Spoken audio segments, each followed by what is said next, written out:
Good morning, children.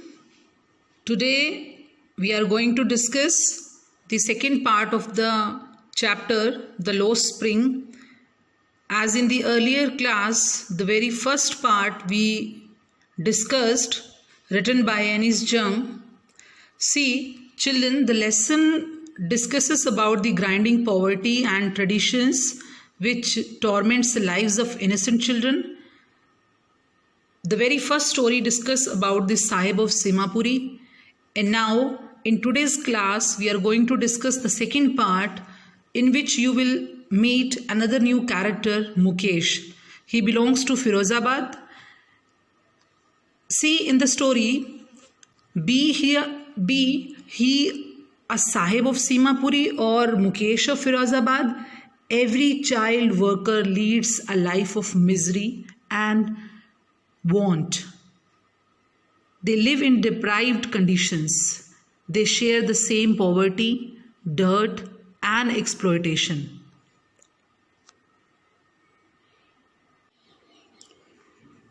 Whether it is a slum of Simapuri where Sahib lived, or the Firozabad bangle making industry. See the second picture, bangle makers. Children are working as bangle makers.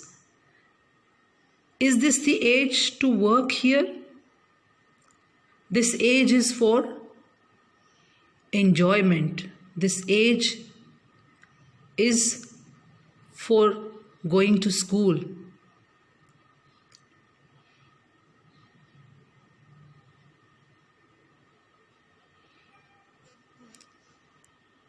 Children are working in glass furnaces. See the picture 6th.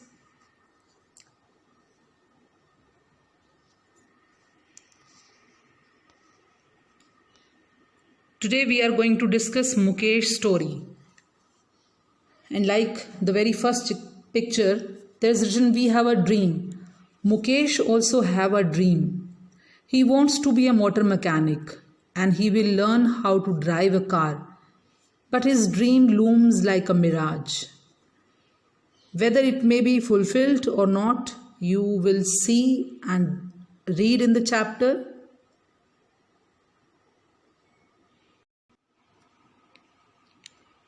See children, here is the text.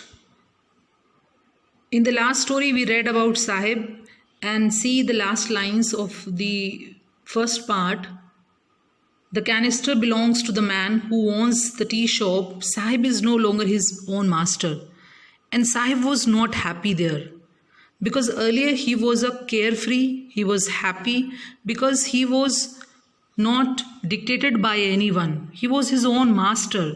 And now he was working for someone else. Though he was paid 800 rupees and all his meals. But his face has lost that happiness, that carefree look that he used to have while he was doing rag picking. And now we are heading towards the second part of the story. See, I want to drive a car. This statement is said by Mukesh. Mukesh is another character of the story. In the very first part, we had another character, Sahib, and now we are going to study the second part of the story, the chapter. Here we are going to read about Mukesh and we are going to know about Firozabad industry. Mukesh lives in Firozabad and that city is famous for bangle making industry. Children, in Firozabad around 20,000 children work in glass furnaces. They work and they make bangles. Let's begin with the text. Mukesh insists on being his own master. See, both parts are connected through this line. Sahib is no longer his own master, but Mukesh insists on being on his master. There's a connection. Sahib couldn't be his master because he finally left rag picking and he joined some tea stall owner and started working on the tea stall, and where he was paid 800 rupees and his meals. But he was not happy because he was not doing a job of his choice. And now, in the second part, the very beginning line, Mukesh insists on being his own master. The very beginning line, this shows his determination. Mukesh insists on being his own master. I will be a motor mechanic, he announces. Do you know anything about cars? I ask. I will learn to drive a car. See, he wants to be a motor mechanic, and then he decides to learn to drive a car. And he answers, looking straight into my eyes, his dreams looms like a mirage amidst the dust of streets that fill his town Firozabad, famous for its bangles. He lives in the town of Firozabad, and this town is famous for its bangles. Every other family in Firozabad is engaged in making bangles. It is the center of India's glass blowing industry, where families have spent generations working around furnaces. Children, they work in bangle making industry. This is the only occupation in Firozabad. Generations working around furnaces, welding glass, making bangles for all the women in the land, it seems. Mukesh's family is among them. Mukesh family is also among the bangle makers. None of them know that it is illegal for children like him to work in the glass furnaces with high temperature, in dingy cells without air and light, that the law, if enforced, could get him and all those 20,000 children out of the hot furnaces where they slog their daylight hours, often losing the brightness of their eyes. Mukesh's eyes beam as he volunteers to take me home. Here Mukesh eyes beam as he volunteers. He insists here, writer, to take her to his home, which he proudly says is being rebuilt. And he is very happy. He is, happy and telling writer that his house is being rebuilt, that has been renovated or rebuilt. So that has been rebuilt recently. And we walk down Stinking Lane, and now in these lines, writer is trying to narrate the stinking lanes and choked with garbage. He's trying to narrate the living conditions of Firozabad industry and that slum area nearby where Firozabad industry people are living. We walk down stinking lanes choked with garbage, past homes that remain hovels with crumbling walls, wobbly doors.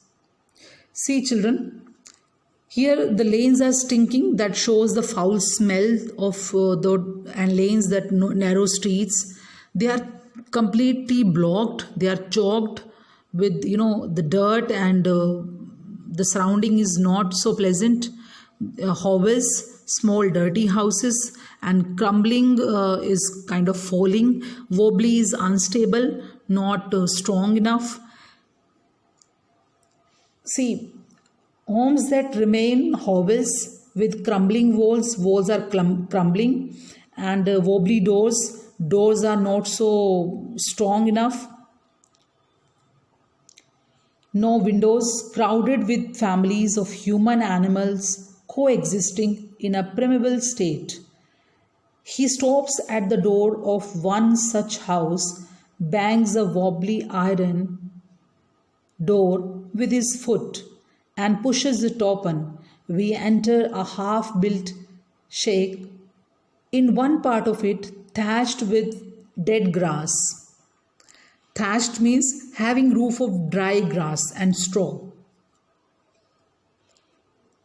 Thatched with dead grass is a firewood stove over which sits a large vessel of sizzling spinach leaves. On the ground in large aluminium platters are more chopped vegetables. A frail young woman is cooking the evening meal for the whole family. This is Mukesh's family, and a frail woman is there. She was cooking for the family the evening meal, and through eyes filled with smoke she smiles because she was working and cooking food for the family, and there was a smoke, and but she smiles. She's the wife of Mukesh's elder brother and not much older in years. She has begun to command respect as the Bahu. She is the Bahu of family, the daughter-in-law of the house, already in charge of 3 men. Who are those 3 men? Her husband means Mukesh's elder brother, Mukesh himself, and their father, Mukesh and his elder brother's father. When the older man enters, she gently withdraws behind the broken wall and brings her veil closer to her face. Like the parda system in Indian families too. As custom demands, daughter-in-law must veil their faces before male elders. In this case, the elder is an impoverished bangle maker. Despite long years of hard labor, first as a tailor, then a bangle maker, he has failed to renovate a house, send his 2 sons to school. All he has managed to do is teach them what he knows, the art of bangle making. He has this thing only to give his sons. He has taught Mukesh and his elder brother the art of making bangles. It is his karma, his destiny, says Mukesh's grandmother, who has watched her own husband go blind with the dust from polishing the glass of bangles. Can a God-given lineage ever be broken? She implies, born in the caste of bangle makers, they have seen nothing but bangles in the house, in the yard, in every other house, every other yard, every street in Firozabad. Spirals of bangles, sunny, gold, paddy, green, royal blue, pink, purple, every color born out of the 7 colors of rainbow, lie in mounds in unkempt yards, are piled on 4-wheeled handcarts, pushed by young men along the narrow lanes of the shanty town, and in dark hutments next to lines of flames of flickering oil lamps sit boys and girls with their fathers and mothers, welding pieces of colored glass into circles of bangles. So everyone, like father, mother, children, elders, young man, old man, they all are involved in the industry. The houses are full of colorful bangles in their yards, everywhere. Their eyes are more adjusted to the dark than to the light outside, and that is why they often end up losing their eyesight before they become adult. And the very early stage of life, they lose their eyesight, because when they work in glass furnace from the early stage of life, with the passage of time, it is very harmful for their eyes and they go blind. Savita, a young girl in the drab pink dress, sits alongside an elderly woman soldering pieces of glass. And now this depiction is from another house where a girl, Savita, a young girl, she is wearing a drab pink dress and sits alongside an elderly woman soldering pieces of glass as her hands move mechanically like the tongs of machine. I wonder if she knows the sanctity, the purity of the bangles she helps make.